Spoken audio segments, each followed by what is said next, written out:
近年来，中国海军进入了一个飞速发展的时期，各种型号功能军舰接连出现。近一段时间，除了003型航空母舰的建造进展之外，最让大家关注的就是我国的075型两栖攻击舰了。近日，我国某型舰的技术攻关小组团队获得了一次表彰。据媒体报道，中国船舶集团第708研究所发布消息称，我国自主研发的某型舰完成了海上航行实验任务。该所技术攻关小组获授实验室航先进团队，李长伟、王烨、牟立伟被评为实验室航先进个人。虽然说中国船舶集团第708研究所并没有公布是哪种型号的军舰完成了海上航行实验任务，但是通过一系列的信息表明，中国船舶集团第708研究所提出的获表彰团队很有可能就是我国的075型两栖攻击舰团队。毕竟最近最引人关注的海上航行实验任务就是我国075型两栖攻击舰的海试任务，不得不说这对于该团队来说是一个非常大的荣耀。然而就在这个团队获得表彰的时候，075型两栖攻击舰3号舰再次传来了重大进展。通过网络上流传的照片显示，075型两栖攻击舰已经刷漆完毕，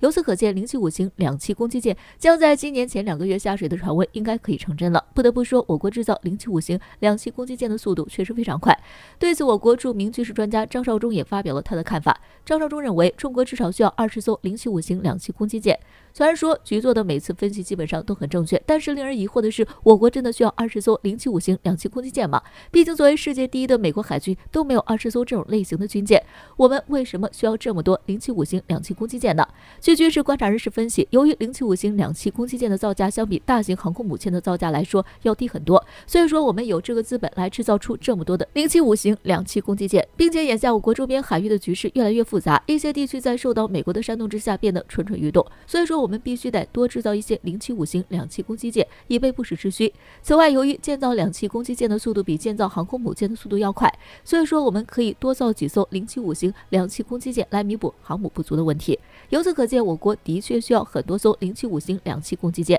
不过，通过075型两栖攻击舰3号舰的进展，我们能够看出，近年来我国制造军舰的技术水平的确有了非常显著的提升。我们在保证质量的同时，也能保证速度。如果说按照这个速度继续发展下去的话，相信在不久的将来，我们就能追上甚至超越美国海军。据悉，印度已经批准为印度空军购买83架光辉 Mk1A 轻型战斗机，总价值达到480亿卢比。为此，印度国防部长称，光辉战机将成为印度空军的骨干力量。然而，有一些印度网友发表了不一样的观点。据印度国防时报报道，印度已达成协议，将为印度空军制造83架自主研发的轻型战斗机光辉 Mk1A 战斗机，这极大地促进了国内航空业的发展。该项目正在进行中，预计首批战机将于2024年投入使用。辛格说，购买升级版的83架光辉战斗机将成为印度国防制造业自力更生的游戏规则。他表示，未来几年，光辉战斗机将成为印度空军的骨干力量。此外，辛格指出， Mk1A 版本采用了大量新技术，其中许多技术印度从未尝试过。先简单说说光辉战机。该战斗机很大程度上是参考了幻影2000战机的设计，采用无水平尾翼的大三角翼设计，使其拥有优秀的短距起降能力。经过30多年的研发，首架光辉战斗机于2015年1月17号正式交付印度空军，但印度空军至今都不是很信任光辉，宁愿驾驶老旧的米格21，都不愿换新机。这主要还是归结于印度落后的国防工业水平。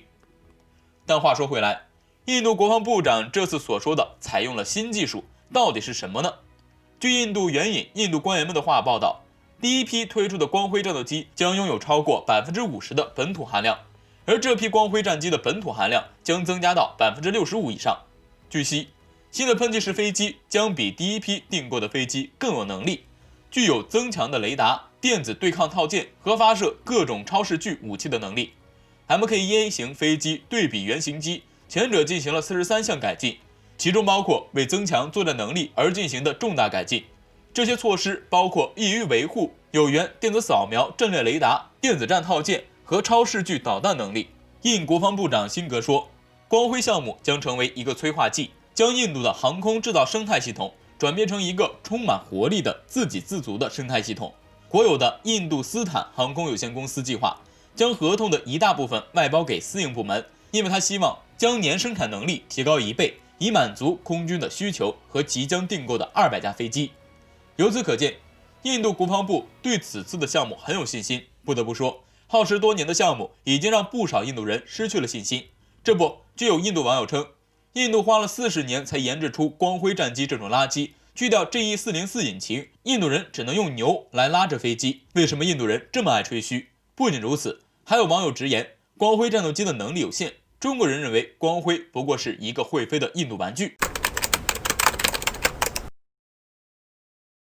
近来，由于美国频频挑衅，伊朗举行了多轮演习，以展示自己的力量。伊朗国家电视台发布新闻，伊朗近卫伊斯兰革命组织发射了一系列弹道导弹，这些地对地导弹和无人驾驶试验飞机是在近日新演习中才出现的。据称，这次演习是由伊朗国防军总司令侯赛因·萨拉米少将领导的。这次演习是在伊朗与美国之间日益紧张的局势下进行的。在不久之前的短程海军导弹试验，以及本月初的一系列国产伊朗无人机演习之后不久，该活动也举行了。伊朗国家电视台在近日的演习中说，轰炸机、无人驾驶飞机从各个方面攻击了敌人假想的导弹护罩，并且完全摧毁了目标。此外，已经向预定目标发射了大批新一代弹道导弹，对假想敌的基地造成致命打击。伊朗被认为是拥有中东最大的导弹计划之一的国家，伊朗将其视作一种威慑力量，一旦发生战争，随时准备对美国和其他对手做出反应。并且近日关于伊朗的核武器计划引发了以色列的恐慌，伊朗声称他们即将生产风度达到 20% 的浓缩铀，这其实已经远远超过伊核协议中所规定的风度。但是最重要的是从技术层面上来说，只要能够生产 20% 风度的浓缩铀，那么就完全可以生产风度达到 90% 的浓缩铀，而 90% 风度的浓缩铀就可以用来生产核武器，这对于以色列来说是不可接受的。因此以色列是绝对不会允许伊朗的试射成功。据俄罗斯通讯社人造卫星广播电台报道，以色列军队已经开始制定计划，以应对来自伊朗的威胁，包括发动冲突的可能性及对伊朗的军事攻击。以色列国防部长本尼甘茨于1月14号在《哈维姆》报纸上披露了此信息。甘茨强调，近年来伊朗在浓缩铀及其防御能力方面在研发方面取得了很大进展。伊朗确实希望拥有核武器，因此以色列显然需要在尽快制定军事计划。但是，一旦发生军事冲突，那么以色列就需要额外的资源和投资。以色列国防部长本尼甘茨宣布，我正在努力实现这一目标。